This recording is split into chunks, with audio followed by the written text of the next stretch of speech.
Direction plein est, vers Yabelo, dans le pays des Borana. Les terres arides de ce clan s'étendent de part et d'autre de la frontière entre l'Éthiopie et le Kenya. Les Borana sont des pasteurs semi-nomades. Ils se déplacent avec leurs troupeaux pour satisfaire leurs besoins en fourrage et en eau. Mais il existe une autre ressource, tapis au fond d'un volcan éteint.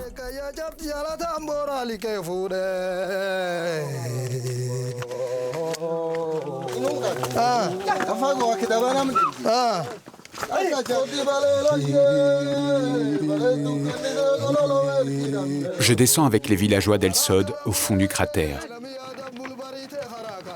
Le volcan ne crache plus de lave en fusion, mais une terre chargée de sel. La saison des pluies vient de se terminer, laissant derrière elle une nappe iodée.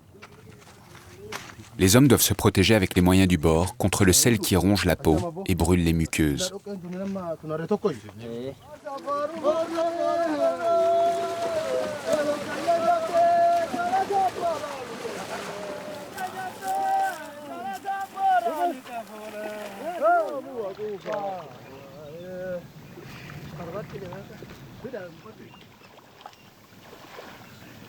Le sel est toujours une denrée précieuse.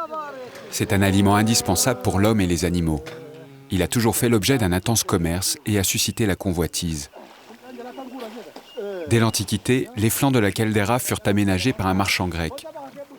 On me dit que sa richesse était énorme. Il disposait de plus de 300 ânes et exportait le sel jusqu'au Péloponnèse. Aujourd'hui, le village dépend encore de cette ressource. La terre iodée est prisée par les éleveurs. Un sac est vendu 30 birres, soit un peu plus d'1 euro.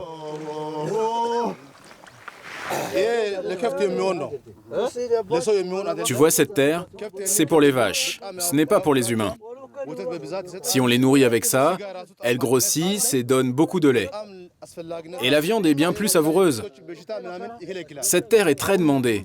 Elle permet de lutter contre les maladies bovines. En ce moment, on fait de bonnes affaires, mais à l'heure actuelle, c'est très dur.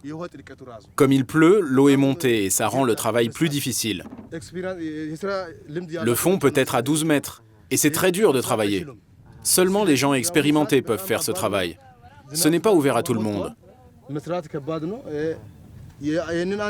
Tu vois, par exemple, lui, il a remonté 2 sacs.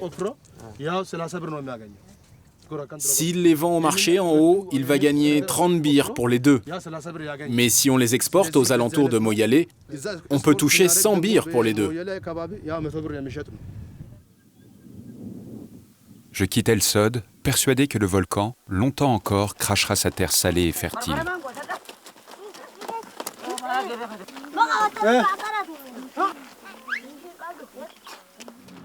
Ma route se poursuit vers le nord. Il reste 300 km pour rejoindre Addis Abeba, la capitale.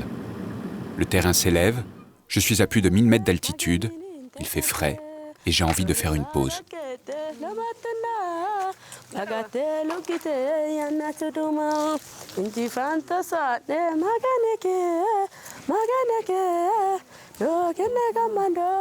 Je rencontre Morkenesh, Genet et Alamnesh dans leur verger. Les 3 sœurs récoltent le fruit le plus emblématique de l'Éthiopie, le bouna, le café.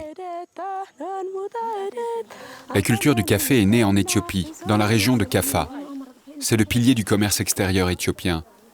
Sa culture emploie 2 millions de personnes. Chaque année, une armée de petites mains récolte, trie et torréfie plus de 200 000 tonnes de graines qui régaleront les palais de New York à Singapour. Si beaucoup de gens participent, on peut rassembler 50 à 100 kilos. On récolte les fèves mûres qu'on vend tout de suite. Mais on prend aussi les sèches qu'on pourra stocker pour la prochaine saison des pluies. Si on récolte 50 kilos, on nous les achète 65 €. Moi, je me pose ici, invité par les 3 sœurs et leur mère à déguster le précieux liquide. En Éthiopie, le café se consomme sous toutes ses formes. Avant d'en faire une boisson, les Éthiopiens affectionnaient les grains grillés en friandises ou mêlés à du beurre. Les guérisseurs lui vouent encore de grandes vertus médicinales.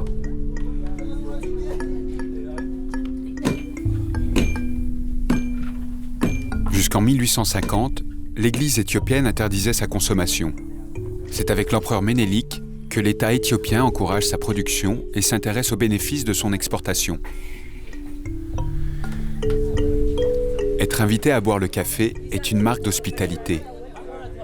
Le voyageur est tenu d'accepter les 3 tasses qui lui sont offertes. Sinon, gare à la malédiction. De toute façon, je n'ai pas besoin de me faire prier. Un dernier petit café pour la route.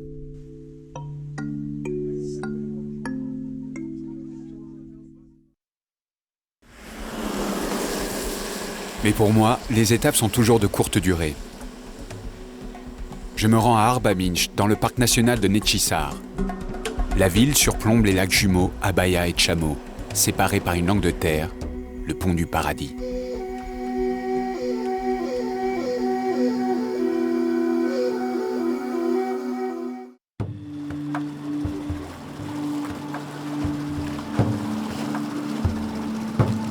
Le lendemain matin, l'immensité du lac Chamo s'offre à moi.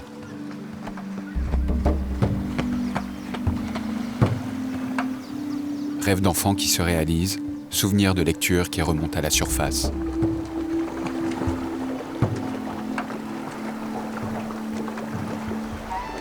Je frissonne en découvrant la richesse de cette faune africaine. L'Éthiopie est une véritable arche de Noé. Elle abrite sur ses terres plus de 40 espèces endémiques. Aujourd'hui, le gouvernement tente de préserver ces écosystèmes. Il joue la carte de l'écotourisme et annonce de grandes campagnes de lutte contre le braconnage des espèces protégées, comme le crocodile du Nil ou l'éléphant. Pour les hommes qui vivent sur ces rivages, le lac est avant tout un moyen de subsistance. Je veux rencontrer l'un de ces pêcheurs qui jette ses filets dans cet environnement hostile. En longeant les rives, je finis par tomber sur un campement.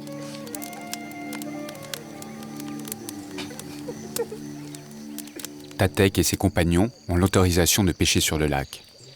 À 33 ans, il rêve de reprendre les études et de trouver un travail qui lui permettrait de sortir du marigot.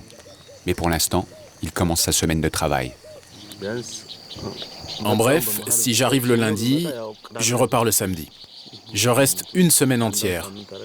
Et le dimanche, je rentre chez moi pour me reposer avec ma famille. Dans la nuit du dimanche, je prends la route pour revenir ici. C'est comme ça notre emploi du temps. Mais tu sais, il y a des pêcheurs qui restent un mois entier dans leur campement sans voir leur famille. Tu veux que je te raconte ce qui arrive avec les crocodiles ? J'ai beaucoup d'amis qui sont morts et dont on n'a jamais retrouvé le corps, mais seulement leurs vêtements.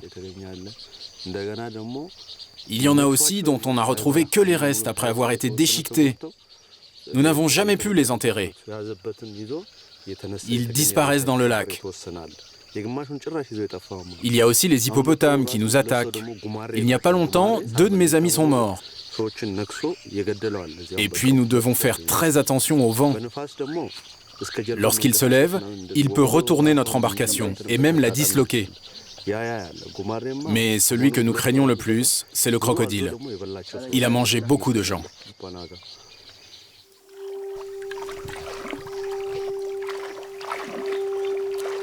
Je les accompagne en me disant qu'il en faut du courage pour affronter les dangers du lac sur de simples rondins de bois.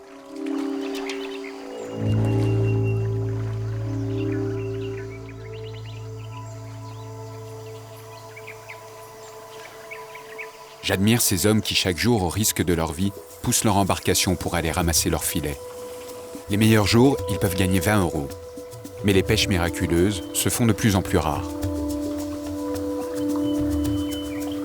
Tatek m'explique qu'il y a trop de pêcheurs et que la demande sans cesse croissante épuise les ressources du lac.